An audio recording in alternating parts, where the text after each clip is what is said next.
Hello বন্ধুরা, welcome back to my channel. কেমন আছেন আপনারা সবাই? আশা করি আপনারা সবাই খুব ভালো আছেন। আজকে আবার নিয়ে হাজির হলাম কিছু দুর্দান্ত কিচেন টিপস নিয়ে, যেগুলো জানা থাকলে আপনাদের প্রত্যেকটি কাজ খুব সহজ হয়ে যাবে, অনেকটা সাশ্রয় করে নিজের জন্য টাইম বাঁচিয়ে নিতে পারবেন। তো চলুন চটপট করে আজকের ভিডিওটি শুরু করা যাক।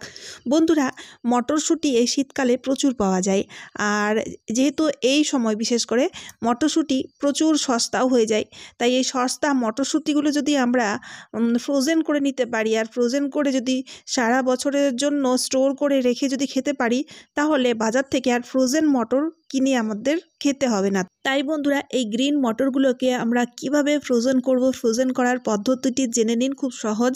তো তার জন্য একটা পাত্রে জল নিয়ে নিন, আর জলটিকে ফুটতে দিন। যেই জলটি টকবক করে ফুটে উঠবে, তখন গ্যাসটিকে বন্ধ করে দিতে হবে। গ্যাসটি বন্ধ করে দেওয়ার পরে এবার মটরগুলোকে সেই ফুটন্ত গরম জলের মধ্যে ঢেলে তারপরে ঢাকনা বন্ধ করে মোটামুটি 2 থেকে 3 মিনিটের জন্য রাখবেন। খুব বেশি নয়, খুব বেশি সময়ের জন্য রাখলে মটরগুলো একদম সফট হয়ে যাবে। তো তার জন্য এখানে আমাদের কিন্তু খুব বেশি সময় রাখা যাবে না। আর এপাশে একটা বাটিতে আমি নিয়ে নিয়েছি ঠান্ডা জল। এবার ফুটন্ত গরম জল থেকে মটরশুঁটিগুলো উঠিয়ে সঙ্গে সঙ্গে এই ঠান্ডা জলের মধ্যে ঢেলে দিতে হবে। এতে কি হবে, মটরশুঁটির কুকিং প্রসেসটা এখানেই স্টপ হয়ে যাবে, কারণ গরম জলের মধ্যে কিছুক্ষণ মটরশুঁটিটা রাখলে একটু নরম হয়ে যায়। তো যেটা দরকার, তো তার জন্য সঙ্গে সঙ্গে আমাদের ঠান্ডা জলের মধ্যে ঢেলে দিয়ে এবার আধা ঘন্টার জন্য ঠান্ডা জলের মধ্যে রেখে দিতে হবে। চাইলে আপনারা বরফ দিয়েও রাখতে পারেন জলের মধ্যে, ঠিক আছে? যেহেতু আমার জলটি ঠান্ডা ছিল তাই আমি বরফ দিইনি। তারপর আবারও আমাদের এই মটরশুঁটিগুলোকে ছেঁকে নিতে হবে। এবার আমাদের এই মটরশুঁটিগুলোকে শুকিয়ে নিতে হবে, যাতে একটু ভিজে না থাকে। তবে শুকোনোর জন্য রোদ্রে রাখবেন না, ফ্যানের নিচে বা এমনিতেই যদি থালার মধ্যে রেখে দেবেন, তাহলে দেখবেন খুব সহজেই শুকিয়ে যাবে 2 থেকে 3 ঘন্টার মধ্যেই। তো দেখতেই পাচ্ছেন মটরশুঁটিগুলো শুকিয়ে গেছে, একদম ফ্রোজেন হয়ে গেছে। এবার আমাদের স্টোর করার জন্য যে কোনো একটা বোতল নিয়ে নেবেন, বোতলের মধ্যে মটরশুঁটিগুলোকে ভরে ডিপ ফ্রিজের মধ্যে রাখুন। তাহলে দেখবেন বন্ধুরা, এই মটরশুঁটিগুলোকে আপনারা সারা বছর রেখে খেতে পারবেন, একদমই খারাপ হবে না, আর খেতেও ভালো লাগবে। যেহেতু কোনো রকম কোনো প্রিজারভেটিভ নেই, যার ফলে খেতেও ভালো হবে, শরীর পক্ষেও কোনো ক্ষতি হবে না। চলে এলাম পরবর্তী আইডিয়া নিয়ে। বন্ধুরা, মিক্সার গ্রাইন্ডারের ইউজ তো আজকাল প্রত্যেক বাড়িতেই হয়ে থাকে, কিন্তু মিক্সি জারের এই ব্লেডটা দেখতে পাচ্ছেন, এই ব্লেডের ধারটা যখন কমে যায়, তখন আমাদের বাজারে গিয়ে ধার করাতে হয়। আবার অনেক সময় দেখা যায় আমরা আদা রসুনের পেস্ট তৈরি করি, তখন আদা রসুনের যে উগ্র গন্ধ মিক্সি জারের মধ্যে থেকেই যায়, যেটা খুব খারাপ লাগে। তাই বন্ধুরা, এই মিক্সি জারের ব্লেডটাকে ধার করা সমেত বাজে দুর্গন্ধ কিভাবে দূর করব, তারই একটি আইডিয়া। চা তৈরি করার পরে যে চা পাতা অবশিষ্ট থাকে, সেই চা পাতা নিতে হবে, আর তারই সাথে ফয়েল পেপারের 2টো টুকরো এইভাবে মুড়ে দিয়ে দিন। তারপরে চা পাতা সমেত ফয়েল পেপারটিকে পিষে নিতে হবে। কোনো রকম জল বা কোনো কিছু লিকুইড জিনিস ইউজ করা যাবে না, শুকনো অবস্থায় পিষতে হবে। তো এইভাবে পিষে নিলে দেখবেন মিক্সি জারের ব্লেডটাও যেমন ধারালো হয়ে যাবে, ঠিক সেরকমই আদা রসুন বা যে কোনো বাজে গন্ধ দূর হয়ে যাবে। কারণ ফয়েল পেপার যে কোনো জিনিসকে খুব সহজেই ধার করতে খুব সাহায্যকারী হয়, খুব শার্প হয়ে থাকে। তাই দেখবেন এই ট্রিকটি আপনাদের দারুণ কাজে দেবে। চলে এলাম পরবর্তী আইডিয়া নিয়ে। বন্ধুরা, অনেক সময় আমরা যখন ব্রেড সেকি, তখন দেখবেন ব্রেডটা না একটু বেশি সেকা হয়ে যায় আর পুড়ে পুড়ে যায়। আর এই ব্রেড যখন বাচ্চাদের দিই, বাচ্চারা খেতে চায় না, বা খেতেও কিন্তু ভালো লাগে না কারোরই। তো তখন কি করবেন? এই ব্রেডটাকে ফেলে দেবো? না বন্ধুরা, ফেলবেন না। নিয়ে নিতে হবে চা ছাঁকনি, স্টিলের চা ছাঁকনি নিতে হবে কিন্তু, ঠিক আছে? এবার পোড়া অংশের ওপরে চা ছাঁকনিটাকে এইভাবে ঘষতে হবে। এতে কি হবে, পোড়া অংশগুলো খুব সহজেই পরিষ্কার হয়ে যাবে। তবে একটা শর্ত অবশ্যই মনে রাখবেন, ব্রেডটি যাতে গরম থাকা চাই। ঠান্ডা হয়ে গেলে কিন্তু ব্রেডের এই পোড়া অংশগুলো উঠবে না, এই ট্রিকটার কোনো রকম কোনো কাজ করবে না। তাই গরম থাকা অবস্থায় চা ছাঁকনির সাহায্যে ব্রেডের পোড়া অংশে যদি চা ছাঁকনিটাকে ঘষা হয়, তাহলে দেখবেন খুব সহজেই ব্রেডটি পরিষ্কার হয়ে যাবে, আবারও খাওয়ার মতো হয়ে যাবে, যেমনটি এখানে আপনারা দেখতে পাচ্ছেন। তাই আশা করছি এই আইডিয়াটিও আপনাদের দারুণ কাজে দেবে। তো চলুন এবার দেখে নেওয়া যাক পরবর্তী টিপসটা। বন্ধুরা, আমরা মহিলারা চুল বাঁধার জন্য গার্ডারের ইউজ তো করে থাকি, কিন্তু এই গার্ডারগুলো কিছুদিন ইউজ করার পরে ঢিলা হয়ে যায়। এর যে ইলাস্টিক রয়েছে না গার্ডারের মধ্যে, সেই ইলাস্টিকটা না লুজ হয়ে যায়, যার ফলে গার্ডারগুলো ঢিলা হয়ে যায়, তখন আর চুল বাঁধতে সুবিধা হয় না, আর আমরা ফেলে দিই।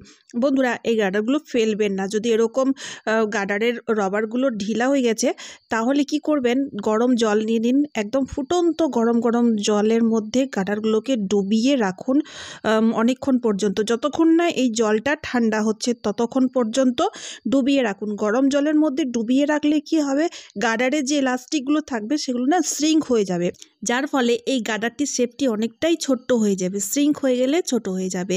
তাই বন্ধুরা, এই গাডারগুলি ফেলে দেওয়ার আগে এই ট্রিকটি করে দেখবেন।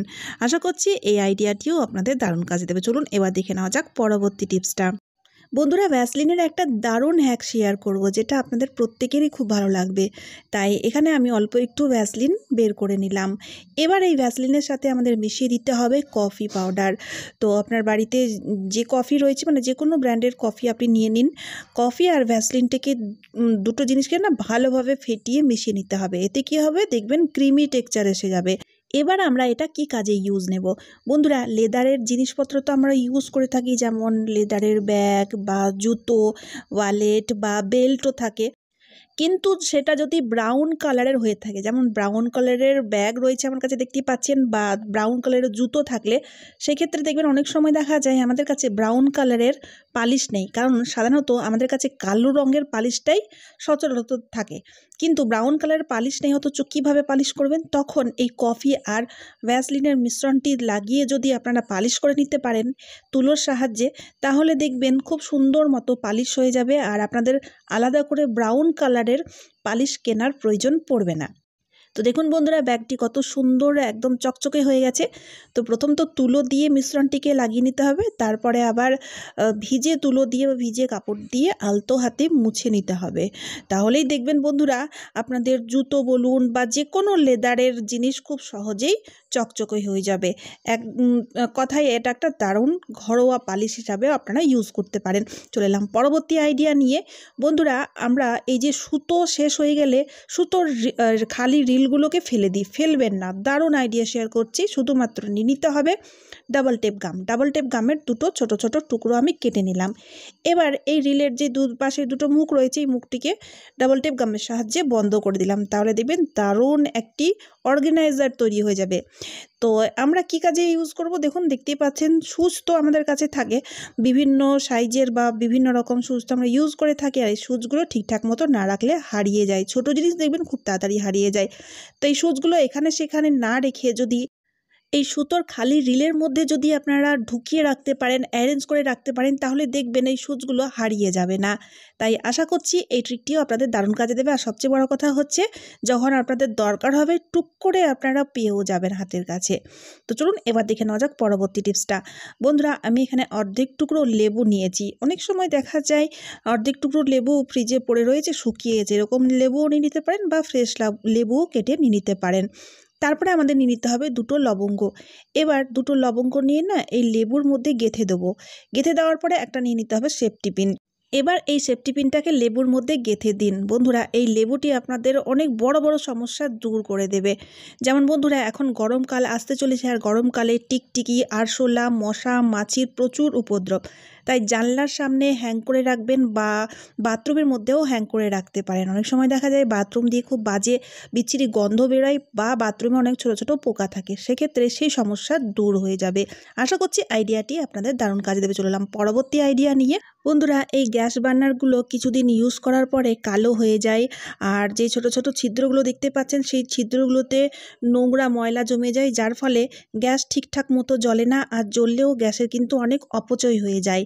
আর অনেকেই রয়েছে যারা এই গ্যাস বার্নারগুলো পরিষ্কার করে না, আর এইভাবে কালো হতে হতে জং খেতে খেতে না কার্বন জমে যায়, যার ফলে আমাদের অনেক গ্যাসের অপচয় হয়ে যায়, গ্যাসের ওয়েস্টেজ হয়ে যায়, যার ফলে খুব অল্প দিনের মধ্যেই আমাদের গ্যাস সিলিন্ডার শেষ হয়ে যায়। তাই গ্যাস অপচয় যাতে না হয়, গ্যাস সিলিন্ডার যাতে তাড়াতাড়ি শেষ না হয়, তার জন্য প্রথমেই আমাদের এই বার্নারগুলোকে না ক্লিন করতে হবে। তাই আমি হাফ কাপ মতো দুধ নিয়ে বার্নারের উপর ঢেলে দিলাম। তারপরে 1 চামচ মতো বেকিং সোডা না থাকলে ইনো নিয়ে নিতে পারেন, আর অল্প একটু হারপিক। এই 3টি জিনিস দিয়ে না ভালোভাবে আধা ঘন্টার জন্য রেখে দিতে হবে। বন্ধুরা দুধের পরে যখন বেকিং সোডা আর হারপিক দিই তখন ছানা কেটে যায়, আর এই ছানা কাটাটাই জমে থাকা কার্বন বা জমে থাকা কালো দাগ বা জংগুলোকে খুব সহজে সফট করে দেয়, যার ফলে আধা ঘন্টা বা 1 ঘন্টা ভিজিয়ে রাখার পরে যখন ব্রাশ দিয়ে বা কোনো স্ক্রাবার দিয়ে ঘষবেন তখন দেখবেন খুব সহজেই বার্নারটি পরিষ্কার হয়ে যাবে, যেমনটি এখানে আপনারা ভিডিওতে দেখতে পাচ্ছেন। তবে বন্ধুরা এখানে আমি একটা জিনিস ভুল করেছিলাম, আমি হাতে গ্লাভস পরিনি, যার ফলে না আমার হাতগুলো জ্বালা করছিল। যেহেতু হারপিক রয়েছে, হারপিকের মধ্যে হার্ড কেমিক্যাল থাকে, তাই এই ভুলটি আপনারা করবেন না, হাতের মধ্যে গ্লাভস পরবেন, গ্লাভস না থাকলে পলিথিন বেঁধে দেবেন, ঠিক আছে। তো দেখতেই পাচ্ছেন বন্ধুরা আমি একটু রাব করাতেই মানে তাড়াতাড়ির মধ্যে আমি ধুয়ে ফেললাম, যেহেতু আমার হাত খুব জ্বালা করছিল। তো গ্যাস বার্নারটি দেখুন কত সুন্দর পরিষ্কার হয়ে গেছে, হালকা একটু কালো দাগ রয়েছে, আর একবার ভালোভাবে পরিষ্কার করলে একদমই চকচকে হয়ে যাবে। আর জমে থাকা কার্বন বা কালো দাগ সব কিছু যখন পরিষ্কার হয়ে যাবে তখন গ্যাসটিও ভালোভাবে জ্বলবে, গ্যাসের আর অপচয় হবে না, যার ফলে যেই সিলিন্ডার আপনাদের 2 মাস চলতো সেটা কিন্তু 4 মাস চলবে, বারবার গ্যাস সিলিন্ডার শেষ হওয়ার ঝামেলা থাকবে না। তো চলুন বন্ধুরা আজকের মতো এই পর্যন্ত, আশা করি এই ভিডিওটি আপনাদের খুবই উপকারে আসবে। যদি ভিডিওটি উপকারে আসে তাহলে ভিডিওটি শেয়ার করতে ভুলবেন না, তারই সাথে সাথে চ্যানেলটিকে সাবস্ক্রাইব করে অবশ্যই আমার পাশে থাকবেন। তো চলুন আবারও দেখা হচ্ছে অন্য কোনো নতুন ভিডিওতে। টাটা বন্ধুরা।